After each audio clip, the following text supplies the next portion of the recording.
para mabulak kami, para imbitahin ka dito, para makapagsalita ka ng something against kay Morales. No, mali po. Ganon. Yan ang Mali po, lumalabas hindi po kayo sinasabi mo eh. Hindi po kayo dapat kong bulahin. Hindi sir. ako binubula mo, siya ang binubula mo para pagbula mo sa kanya, mabubula rin kami kasi may video yun ang usapan ninyo eh. Ibig mong sabihin, ganun kakagaling iyo.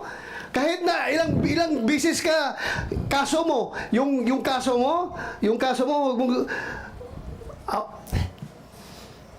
pasis ko lang yun. Yes, sir. I understand, sir. Pasis lang yun sa aking panerbisyon pagkapulis. I understand, Kaya huwag mo akong bilugin dito, ha? Yes, sir. Kung siga ka, kung maro ka sa labas, kung nabubula mo yung ibang tao, not me.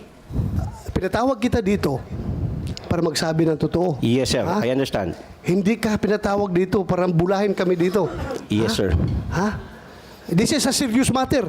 Ha? I understand, sir. Huwag kang sasakay-sakay ka lang.